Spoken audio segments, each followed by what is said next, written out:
What's good, everybody? Welcome back to Big Nate's Book Reviews, home of the best book reviews. And today we have a very special episode. So I've been very sick, but I just popped a Dayquil because you know the Big Nate gang gotta eat. I'm not gonna let a little sniffles and coughs get in the way of that. And we got a dope book review. Today we're gonna be talking about The Unbearable Lightness of Being. I'm excited for this one too because it's been a while since I feel like I've been able to truly talk shit about a book, and there is a lot in here that I'm going to be able to talk shit about. So if you're new to the channel, you got a great episode in store for you. If you're already Big Nation, then you already know what it is. Today I got my Americano. I have an espresso machine now, so sipping on that Americano. And because I'm sick, I'm not about to go out and go get the dispensary, so we smoke it on the leftovers. You know, it's not ideal, but it's gonna have to do. And you know, you already know the drill. If you got your doobie at home, go ahead and spark that. And without further ado, we finna smoke this one for MILAN KUNDERA, so let's get into it. Also, as I'm sparking the doobie, I neglected to mention, why is he wearing this hat? There's really no reason. I just felt, I don't know, for some reason, for me being sick, I just want to put this on, just throw it all back. I don't know, I couldn't tell you, but it's Big Nate's channel, so it's my rules. Okay, so now that the doobie is sparked, we can get into the book. So MILAN KUNDERA, a little background about him. He has a very interesting story, actually. So he was born in Czechoslovakia, but through this whole like political sub-arc, ends up being exiled and spends a lot of his life and time in France. And he does a lot of his writing in France as well. In fact, he insists that he be studied as French literature, that he be found in the French literature section of the bookstore. But at the same time, at least in this book too, he does spend a lot of his writing talking about like the political happenings of Prague and Czechoslovakia. So he also, along with his writing, obviously, he was like very into musicology, and he played piano, and he was like this world lecturer of literature, and he was into a film, so sort of a virtuoso of types. And a lot of those themes are actually going to tie into this book. KUNDERA himself has just heaped a numerous amount of literary awards. He was actually a contender for the Nobel Prize for Literature, just a very beloved author in general.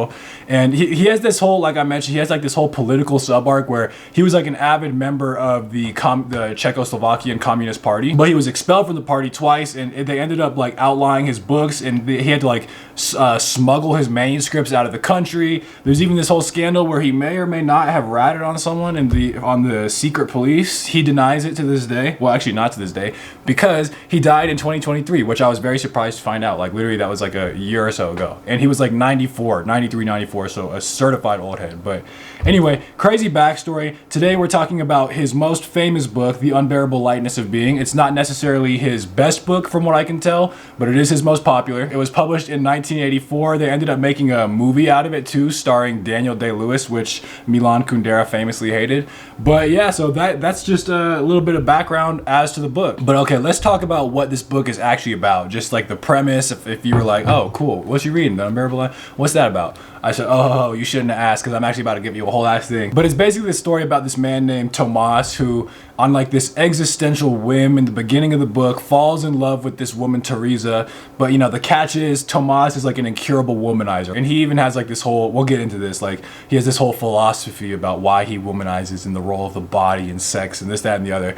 But so like that's kind of honestly their dynamic. They're the two characters whose relationship the book follows. But we also get to see, for instance, like some of Tomas's side pieces. For instance, Sabina, who's probably like the most interesting character. You know, other stuff going on. There's also political happenings, like I mentioned. This, I think it takes place in Prague, but there's like this actual historical events taking place with like the communist Soviet Russia. There's also a dog that features in this book, and I just realized, in fact, that the dog's name is Karenina. It's named after Anna Karenina, and I remember this book fucking spoiled the ending to Anna Karenina for me. And then on top of that, excuse me, pardon me, I'm getting a little too worked up. But on top of that, I was reading the Wikipedia page for this, and the title is based on something that happens in War and Peace, like with this unbearable lightness of death. I actually didn't read the line. I exited out with my eyes as soon as I could, because it fucking spoiled one of the deaths of like one of the main characters in the book, and it's just a trash. So this book is fucking me up over twice with spoilers, and it's not even that good. But there is a lot of good that we will talk about. For instance, this book, I think, just in terms of its form, and if you asked me about it, it is in equal parts philosophy and literature. So he'll go back and forth, and they're like written in these vignettes, which is always kind of fun to read, like these bite-sized chunks. But it's between like narrative, you know, these parts and sections of narrative where it's just like the characters and the story and the plot. And then it'll be literally just like MILAN KUNDERA philosophizing for a whole couple sections. And there is a lot of good stuff in this book. Let me just say in the beginning, I think Because this, like I mentioned, it's a very popular book. This is people's favorite book, and I think that's because there really is a core of great philosophy in here, and this is probably a lot of people's first introduction to existentialism, and at his best, he does really do it in this poetical, really well-written way. In fact, we are introduced to existentialism in the very beginning of the book, where like the main story that this follows, right, between Tomas and Teresa begins with him. He basically, through this whole series of happenstance events, comes upon, her name is Teresa, and basically they sleep together, and he, like I already mentioned, he's an incurable womanizer type beat, but for some reason that night he has like, it's some kind of spiritual revelation, or like even like not midlife crisis, but like existential crisis, something like that. But he imagines that like they've actually been together for years. It's like this, almost like this fantasy. But he has like this sudden clear feeling that he would not outlive her, and that he was basically gonna die with her. And it's this whole moment. And I think this is one of the first times too he ever like literally sleeps like in bed with another woman for the night. I think his part of his philosophy is you got to get out there, can never spend the night, if I remember. But eventually Teresa goes back to her hometown because she was just visiting. And then Tomas is really worked up about this. And there's like this whole scene where he's like kind of looking out the balcony, and he's contemplating his life because he's at a crucial decision point here, because on the one hand he has sworn to just always be a bachelor, never get settled down, that whole thing. Again, he has a whole life philosophy about it, really, apparently. But on the other hand, he just cannot get Teresa out of his head, and he has like this line, and it's such a crucial decision point for him because he knows it's going to be one or the other, because he says if he invited her to come, then come she would, and offer him up her life. Which I also don't know why she would offer up her life to him. They've spent one night together, but that is, we'll get to that. This is first sort of hint at Teresa just being a total non-person, and that's also exactly what happens. He calls her up, and she comes and lives with him. But as he is ultimately making this decision to do that, this is where we get the first mention of the unbearable lightness of being. And like, it's this, he kind of introduces it with the Nietzsche idea. I'm not like an expert or anything, but of eternal recurrence, which basically says to live your life as if you were doomed, condemned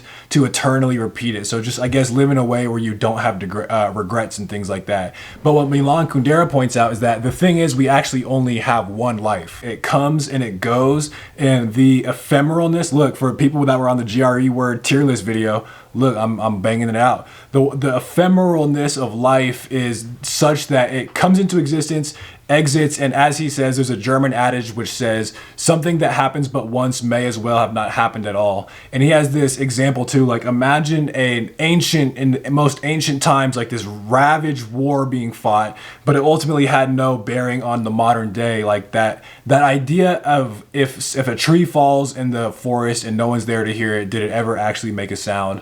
But that as applied to life. And he has this example where he says, any schoolboy in a physics laboratory can do experiments to test all their different hypotheses. But in the hypothesis of life, that's Big Nate speaking, by the way, the hypotheses of life, there is no past lives that we can compare it to, nor can we perfect it in our lives to come. And that was Kundera. And he has this line where he says, what can life be worth if the first rehearsal for life is life itself? And this is where the unbearable lightness of being comes in. On the one hand, every single decision you make is basically set in stone. There are no redos. This is the one, the pressure is on. But on the other side, the lightness of being, because if it all just puffs up and disappears and this whole thing is meaningless anyway, then it really doesn't matter how you act. There's a certain lightness. There's a almost shedding of responsibility or care or anything, because at the end of the day, it doesn't matter. So this is the kind of stuff Tomas is thinking about when he's debating calling Teresa back to Prague. And it's also just the theme he develops throughout the book. But once she does come, much of this book starts, I think, exploring what the next biggest theme is, which to me is like sex and love and the nature of the body and the soul. And to Tomas, those things are distinct. Actually, come to think of it, that kind of is the distinction between body and soul, because he's saying that this is the desire to basically have sex with a woman or have sex with someone else is a desire which can extend to an infinite number of people, whereas love itself is a desire that is excluded only to one. And the reason behind all his womanizing, because we're talking like hundreds of women and almost like literally every day, he has this whole, like I mentioned, philosophy about why he does it. And part of it, I'm gonna read some quotes here, but the way he leads into it is basically like, there's always, picture a woman, you can imagine them naked, or obviously anybody else, you can imagine them naked, but that gap between, he says, the imagination and the precision of reality, closing that gap is what he was obsessed with. And then he basically leads it in to actually talk about individuality. Like there's a certain part of the I, which separates us from the common stock, and what he says cannot be guessed at or calculated, but unveiled, uncovered, and conquered. Yep, that's his word, conquered. And I'm just gonna read a passage here that I think really gets at the core of the philosophy behind Tomas's womanizing. He says, Tomas was obsessed by the desire to discover and appropriate, also conquer, appropriate, just put a pin in that 1/1,000,000th part of like what makes you you. He saw it as the core of his obsession. He was not obsessed with women. He was obsessed with what in each of them is unimaginable, obsessed, in other words, with the 1/1,000,000th part that makes a woman dissimilar to others of her sex. Like, first off, 1/1,000,000th part that makes a woman dissimilar. So all women are just like the same sex. They just differ by 1/1,000,000th of. I get what he's saying. If you take him at face value, I do get, I guess, this idea of, I'll say I'm not gonna go with conquered. I'm gonna say unveiling like some intimate part of someone's self. I guess that's, you know, what's behind it. I'll roll with it, and you know, that's kind of interesting. At its best, it's kind of interesting. But the thing about this book too is just all throughout it, like I mentioned, there's whole vignettes of just philosophizing, and he just has a lot of interesting passage about just thoughts and in general about life. So there's a part that I liked where it's this idea that, and it's just Kundera talking at this point, where he's like, I always picture God as being like an actual person, like the old man with the beard, and he has eyes and he has a mouth. But then he's like, if he has a mouth, then he has to like eat, and then therefore he would also have intestines. And ultimately it leads to this idea that, you know, God kind of like shits, and that to him is unacceptable. And yet he says there's either two options: either we are made in God's image and therefore God, you know, has bowel movements, or we are not made in God's image and we are made in some kind of imperfect way. And he has this kind of like, you know, it's funny, quirky, it's like shit is a more onerous theological problem than evil, because like with evil that makes sense because we disobeyed, and the idea of original sin, and you know, that basically our free will puts the responsibility on us. But he says the existence of shit that all is up to God, who is the creator of man. And just this whole idea of, you know, God made in man's image, but then yet all the kind of nasty things that we would never attribute to a God. That, you know, I thought it was interesting. But the thing is, he even goes and kind of like fumbles it, because he goes on for like, I swear to God, like 5 pages just talking about this. And it's like basically like, oh, haha, look, I'm talking about like shit and poopy, but I'm also talking about these deep philosophical questions of life. Like at first it was good, but then he beat a dead horse to death, or whatever that saying is. But I did like that core idea. And then there's other stuff, like one passage I liked where he talks about when you're younger and you sort of meet people and you fall in love, you're still in the opening bars of your musical composition, which is your life, and you can write it with someone else. You can exchange these motifs when you're young and, you know, grow together. But when you're older, you're basically kind of more set. Your musical composition, the motifs are already established. And so for when you have two people meet, you can have, he says, motifs, words, or objects mean completely different things to one another. He also has this great line, just when the heart speaks, the mind finds it indecent to object. And he also does a lot of cool things, I think, in this book with like postmodern elements, like playing with the actual form of story and this meta textual, constantly making himself known that he is the narrator and you are reading the story. But in terms of like the, you know, structural form of story, there's this part where he's talking about a Beethoven song, and it's like, must it be? It must be. And that's kind of like his core philosophy. But he gives the, you know, the actual sheet music. And so that's, you know, different in terms of a story. He also has this part where there's these two characters, and she's talking about, actually it's just very related to the idea I was just speaking with the musical motifs and how things can mean different things for one another. He says that's basically happening between these two characters. And there's a chapter in here that says a short dictionary of misunderstood words. So it's just like completely out of nowhere. It's like a story and the philosophy stuff, but then it's like literally like woman, poetry, fidelity, I don't know where I got that, it's crazy. Fidelity and betrayal, music. So, you know, just different light and darkness. And he goes through and says that how they mean different things to each of them, and ultimately how all of us, even though we do have a shared language, there is some element where we're actually not fully understanding each other, because certain words can have associations and meanings that just don't go across people. But so that's the kind of stuff I do like about this book. He also does something that's interesting at the very least, where he'll constantly take himself out and be like, I imagine that Tomas thinks so and so and so. Like he's speaking about his characters as if he's not writing them, and he does something like, Tomas or Sabine surprised me by her decision. So, you know, and even doing stuff like he said, as I mentioned in part 1, so taking you outside of the text. Sometimes I think it's kind of interesting, and sometimes it's kind of gimmicky, but you know, that's just the Big Nate opinion. So that's a lot of the stuff that I did think was cool and interesting, and there's more to talk about there, but I do want to get into like my actual formal critiques. And my top of the list is the fact that these characters are just totally, basically, like I mentioned, non-people. They have no depth to them. They're just like not real. He basically bends the characters in the plot in such a way that he can like make a philosophical point. It's like the story is a means to an end for him to just kind of blab. And sometimes it's really interesting, but at times it's also kind of, as I would say, full of air and just kind of like, let's just say a bunch of big words, and we'll get into examples. But the whole dynamics between the character, like what even happens in this story, I just found that part, you know, not good. And like even specifically with like Tomas and Teresa, who's the main relationship, like I just kept, what is actually keeping these people together? Like they had this tender moment in the beginning, which in itself was kind of forced. Like where did this at? There was no, you didn't really earn that spiritual moment. You could argue, although you could also say actually, because this is where a lot of that interesting existential stuff comes in the beginning. So actually I will say you earned that. But anyway, they have this moment, and they end up having a relationship that lasts like, I think it's either like 7+ years, 10+ years, but throughout the book they are just constantly either upset with each other or like trying to avoid one another. And it's Tomas just wanting to keep womanizing and Teresa kind of be upsetting about it, but them trying to like understand. And there's nothing throughout this whole book that makes me think they're even friendly with one another. But then like there's moments where Kundera will tell you, not show you, basically, where it's like she rests his head on her head on his arms, and it's like at that moment she felt a boundless love that was, you know, unending. It's just like, why? Like literally, first off, each of them are just very non-interesting as characters themselves. And there's also just like some, I think, truly inexcusably bad writing in this book. It's also got very much men writing women vibes, like what a man thinks a woman would be insecure and thinking about. And there's a moment where Teresa is looking in a mirror and she's like insecure about her breasts and her nipples. And there's this line: she thought of her areolae as big crimson targets painted by a primitivist of pornography for the poor. Just like, we're gonna break this down. So for one, I think he thinks he's doing something with that alliteration, but what does this even mean? Like, big crimson targets painted by a primitivist of pornography for the poor. And you know, I can look over bad writing here and there, but he's a repeat offender, because just a few pages later he starts talking about eventually Teresa, minor spoiler, it doesn't matter because there's not even a fucking story, but at some point Teresa has like this extra, I was gonna say extramarital, but she basically like has an infidelitous relationship. But there's this, and she's like talking about, she kind of is like fixated on this blotch that's by her coochie.